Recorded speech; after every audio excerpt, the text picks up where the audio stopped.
La lección de historia de Moisés, este es el tema que vamos a tratar el día de hoy. Estamos ya comenzando a analizar capítulo a capítulo el libro de Deuteronomio, un libro muy importante y muy interesante desde el punto de vista que se va a analizar en esta nueva serie. Bienvenido, bienvenida a este programa especial del estudio del libro de Deuteronomio.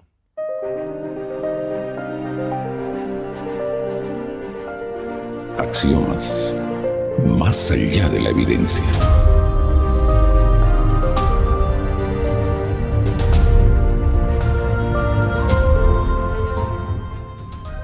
La lección de historia de Moisés. Vamos a hablar de este tema hoy. Para ello tenemos dos invitados. Está con nosotros el pastor Marcelo Moreira. Bienvenido, querido Marcelo. Un saludo a nuestra audiencia.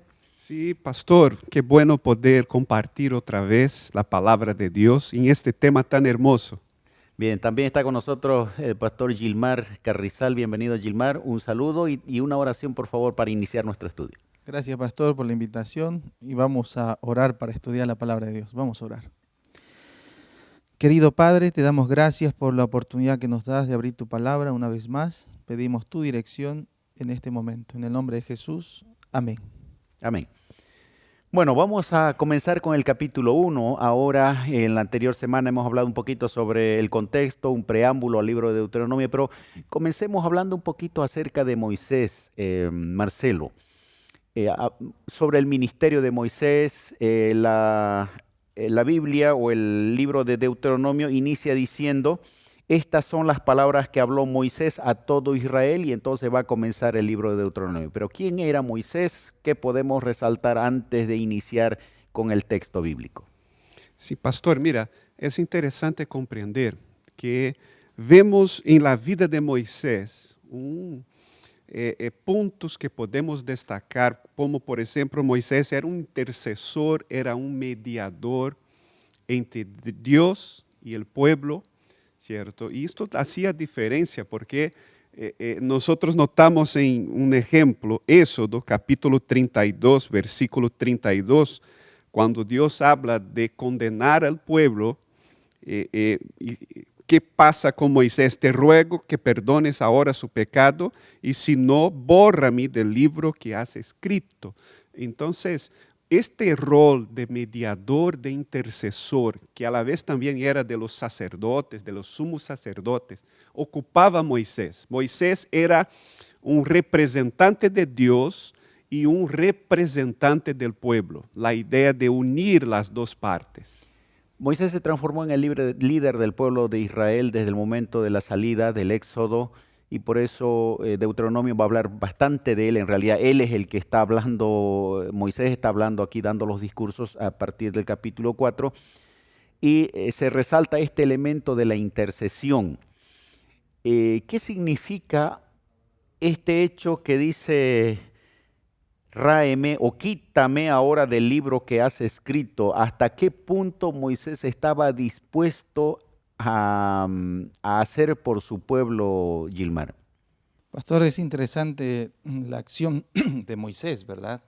Aquí menciona de que él pide perdón por el pueblo y esa palabra en hebreo tiene una connotación de cargar los pecados sobre Dios. Como decía el pastor, está Moisés intercediendo por el pueblo y conversábamos con él de que una persona estar dispuesto a amar al pueblo después de haber pasado tantas cosas en el desierto, solamente tuvo que haber sido producto de estar muy cerca de Dios para Moisés estar dispuesto a perder su vida, ¿verdad? La vida eterna por el pueblo, que tal vez ni lo merecía, pero el amor de Moisés refleja el amor de Dios en realidad, ¿no? Ahora, volviendo al tema de ese término que es cargar, él estaba haciendo referencia a que los pecados alguien los tiene que cargar. Y el concepto de redención en la Biblia tiene que ver justamente con eso, ¿no? Alguien tiene que llevar la culpa, alguien tiene que cargar, y está haciendo una referencia directa a que en algún momento Jesús vendría a cargar literalmente nuestros pecados para que nosotros podamos recibir el perdón. Y Moisés le dice eso a Dios, y en el elemento de la intercesión tal vez una reflexión personal sería: ¿hasta qué punto yo estoy dispuesto a hacer algo por el otro? por la otra persona en relación al perdón, a la salvación, ¿no? Porque tenía que ver con eso, de que estas personas no se pierdan, que Dios los perdone, pero ¿cuánto estamos nosotros dispuestos a hacer por esas personas? Se pusieron a pensar en eso, poniéndose en el lugar de Moisés. ¿Estuviéramos nosotros en condiciones de decirle, Señor, con tal de que la otra persona se salve, si yo tengo que arriesgarme, lo haría? Es medio difícil, es medio ¿no? complicado, ¿no, pastor? O sea, nuestra misma naturaleza, entendiendo el contexto del pueblo de Israel, sin duda que cualquiera de nosotros hubiera dicho ya de una vez que los elimine, pero Moisés muestra la parte de estar con el Señor. Y lo que usted decía, pastor, ¿no? En 1 Pedro dice, Pedro menciona, quien llevó él mismo nuestros pecados en su cuerpo sobre el madero, para que nosotros, estando muertos a los pecados, vivamos a la justicia, y por cuya herida fuisteis sanados, ¿no? La carga, Jesús cargó con nuestros pecados, es lo que Moisés estaba ya pidiendo de intercesión a Dios, ¿no? Bueno, en el versículo 4, Deuteronomio capítulo 1, versículo 4 dice, perdón, el 3. Aconteció que a los 40 años, en el 11º mes, el primero del mes, Moisés habló a los hijos de Israel conforme a todas las cosas que Jehová le había mandado acerca de ellos. Marcelo, ¿qué tiene que ver estos 40 años? ¿A qué se está refiriendo estos 40 años? Sí, mira qué interesante.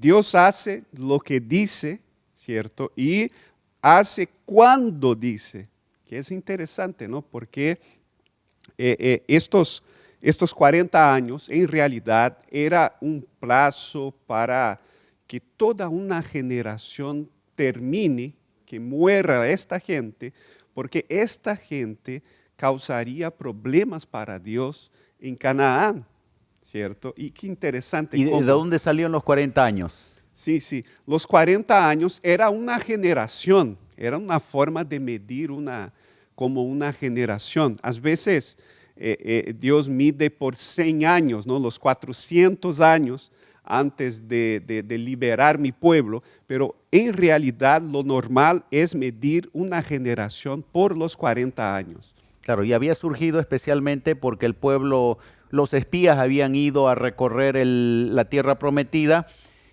Durante 40 días el pueblo no creyó y le dijo que ahora, por cada día, ustedes tendrán un año y en 40 años recién podrán ustedes entrar a la tierra prometida, y ahí estaba esa generación, ¿no? Justamente generación que tenía que morir en el desierto porque solamente iban a entrar aquellos que creyeron, y entre ellos estaba Josué y Caleb.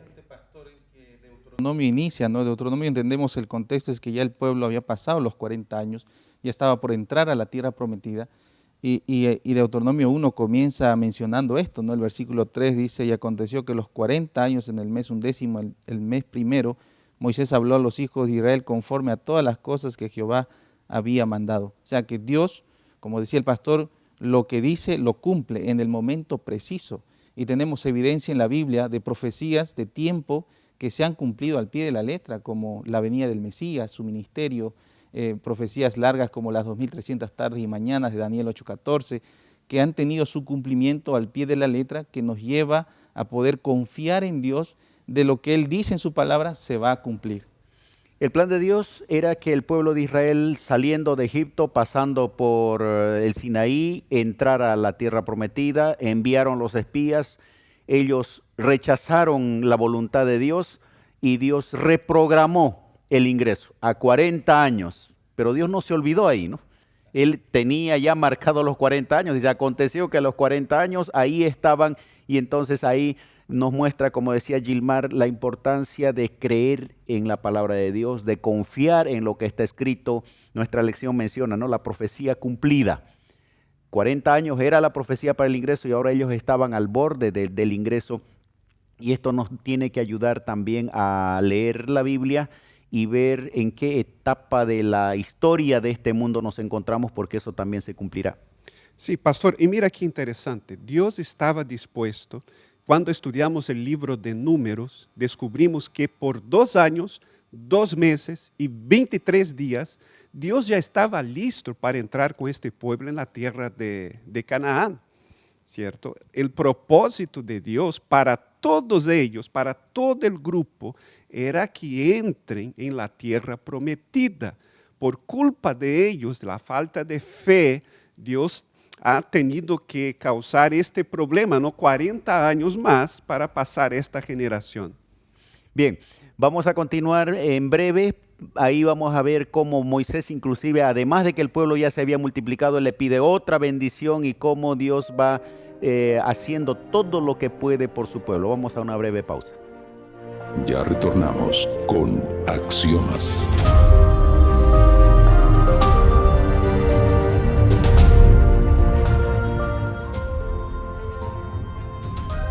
Estamos de vuelta con el capítulo 1 de Deuteronomio. Estamos en el versículo 10. Capítulo 1, versículo 10 dice: Jehová vuestro Dios os ha multiplicado, y he aquí hoy vosotros sois como las estrellas del cielo en multitud.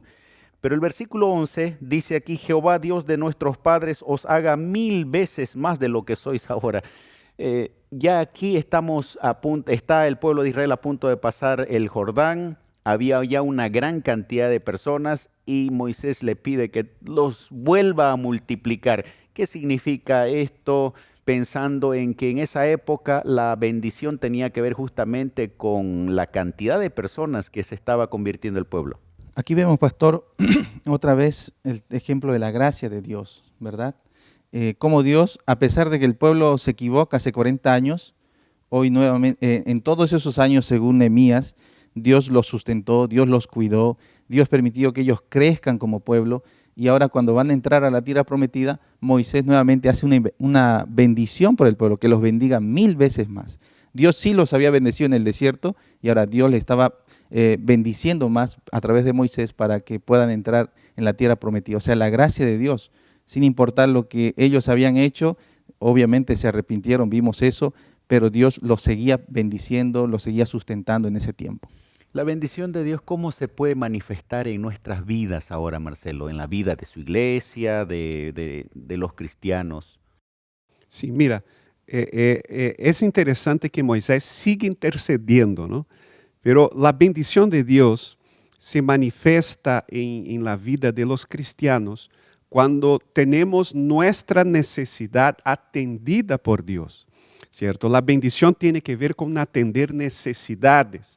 No nos da algo que no necesitamos, ¿cierto? Y descubrimos la mano poderosa de Dios cuando descubrimos esta atención, este cuidado de Dios acerca de las cosas que necesitamos nosotros. Y cada día nosotros podemos tener el privilegio de recibir esas bendiciones. A veces ni las valoramos aquí, por eso Moisés les recuerda cómo Dios les había bendecido durante el trajinar, ¿no? Desde la salida de Egipto, durante el desierto. Inclusive dice que la ropa no envejecía, los calzados las sandalias no se acababan, el alimento lo recibían, el agua también. La manera como reaccionaba el pueblo normalmente no era la mejor, como a veces es nuestra actitud como seres humanos. Y ahí hace referencia a un episodio sucedido en Cades Barnea. ¿Qué es lo que sucedió en esas circunstancias, Gilmar?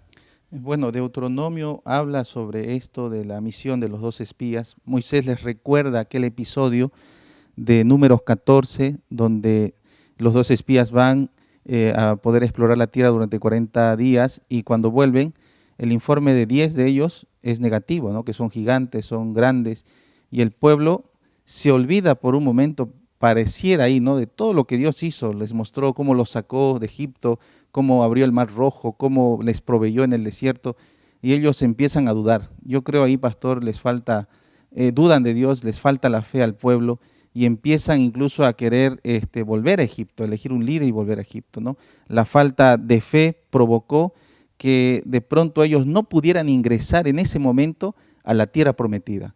Por la falta de fe de ellos tuvieron que, como decía hace un momento, volver al desierto 40 años, un día por cada día que habían transcurrido los espías, ¿no? Entonces, este es un episodio que Moisés lo llama, ¿no? Recuerden lo que pasó allá y cómo eso trajo consecuencias. Ahora, cuán interesante es ver que los espías habían ido al mismo lugar, a los mismos lugares, pero vinieron con dos versiones diferentes. Unos diciendo que era imposible prácticamente y que no deberían ir, y otros que a pesar de ver esto, confiando en el Señor, creyeron de que Dios iba a abrir las puertas, y cómo esto nos puede ayudar a mirar las cosas de esta vida también con dos visiones, Marcelo. Sí, qué interesante. Yo me acordé ahora, pastor, de Noemí con su Ruth, con Orfa, ¿cierto? Las dos escucharon las mismas palabras de su suegra, pero reaccionaron de una forma distinta, ¿cierto? Y qué interesante, ¿no? Ver las cosas de una forma distinta. Y cuando pensamos en nosotros como cristianos, debemos pensar de acuerdo con la fe, mirar con los ojos de la fe los problemas que pasamos. En realidad son una oportunidad para que la gloria de Dios se manifieste en nuestra vida. Muy bien. El pueblo de Israel iba a pasar el río Jordán y allí habían grupos de pueblos, entre ellos los amorreos, y ellos deberían ser destruidos. Ahí hay un tema un poco complejo porque hay inclusive la muerte de niños, hay una destrucción total, y esto puede llevar a que las personas entiendan que Dios actúa con una especie de injusticia porque hay gente inocente que muere. ¿Qué podemos nosotros decir al respecto? En Génesis 15, 16, pastor, Dios le habla a Abraham cuando hace un pacto con él y le dice, y en la cuarta generación volverán acá, porque aún no ha llegado a su colmo la maldad del amorreo hasta aquí. Este texto da a entender de que los amorreos, todos los que vivían en esa zona, vivían en la maldad, pero aquí dice, no ha llegado a su colmo.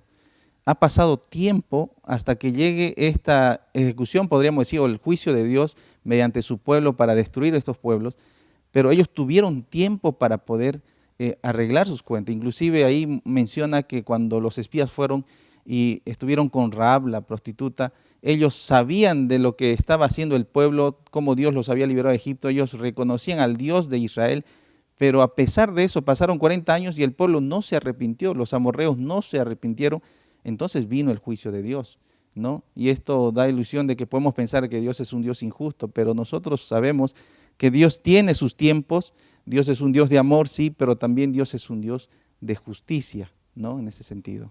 Marcelo. Sí, pastor, y mira qué interesante notar esto que comentó el pastor Yumar, que nosotros ponemos foco en los amorreos, pero aquí están los edomitas, ¿cierto? Los amonitas, los moabitas, que eran también enemigos, pero Dios tenía misericordia de ellos, ¿cierto? Aquí, por el versículo, un ejemplo, ¿no? El versículo 5, no os metáis con ellos, están hablando de los edomitas, ¿no? Porque yo he dado como heredad a Esaú los montes de Seir. Y después habla de los moabitas, porque yo he dado a Ar como heredad a los hijos de Lot. Y por último, el versículo 19, porque acerca de los amonitas, porque a los hijos de Lot le he dado como heredad. Ponemos foco en los amorreos y nos olvidamos de la misericordia de Dios con los otros pueblos también. Claro, y cada uno tuvo su tiempo, tuvo su espacio de misericordia.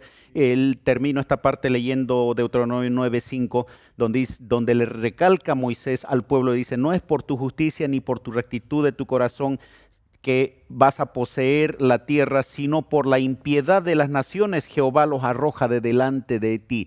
Quiere decir que Dios no es injusto. Tal vez hay cosas que no la vamos a entender en este momento porque miramos parcialmente, pero Dios siempre se caracterizó por darle oportunidades a las personas y seguramente nos vamos a enterar en la eternidad cómo Dios le dio oportunidades inclusive a estos pueblos paganos, porque muchos de ellos también, muchas personas, como el caso que mencionabas, ¿no? De Rahab, cuando ellos mostraron el arrepentimiento y su amor a Dios, Dios les incluyó en el pueblo. Vamos a una pausa final y volvemos para las conclusiones. Ya retornamos con Axiomas.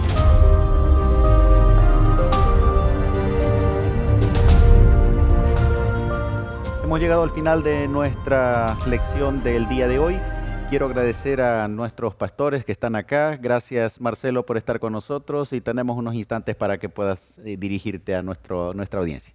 Sí, amigos, mira qué interesante. Lo primero que hacía Israel cuando se acercaba a una nación era ofrecer paz, ¿cierto? Después, si no aceptaban la oferta, ¿cierto? La única alternativa era la destrucción. Así que nosotros, Dios siempre se acerca de nosotros con este ofrecimiento de paz y es lo que nos ofrece ahora también. Gracias. Gracias, Gilmar, también por estar con nosotros y también, del mismo modo, algunas palabras finales. Gracias, pastor. Al igual que el pueblo de Israel estaban frente a la Canaán terrenal, nosotros también estamos frente a la Canaán celestial y necesitamos confiar en las promesas de Dios. Lo que Él dice, Él cumple y muy pronto la señal del Hijo del Hombre aparecerá como está escrito en la palabra de Dios. Amén. Finalizo leyendo 1 Corintios capítulo 10, versículo 3 y 4. Y todos comieron del mismo alimento espiritual, dice Pablo, y todos bebieron de la misma bebida espiritual, porque bebían de la roca espiritual que los seguía, y la roca era Cristo. Pablo hace una alusión directa de todo lo que pasó el pueblo de Israel en Egipto a lo que representaba, que era guiarlos a conocer de que el ministerio de Jesús iba a ser en favor de su pueblo. Queridos amigos, que Dios nos ayude a que al estudiar el libro de Deuteronomio podamos no solamente conocer la historia de Moisés, sino a través del libro de Deuteronomio podamos conocer a ese Dios de amor, podamos ver a Jesús experimentando cada etapa de la historia de la iglesia y de su pueblo, pero con el deseo de que nosotros podamos acercarnos a Él y entregar nuestro corazón a Él. Que el Señor bendiga a cada uno de ustedes en este día.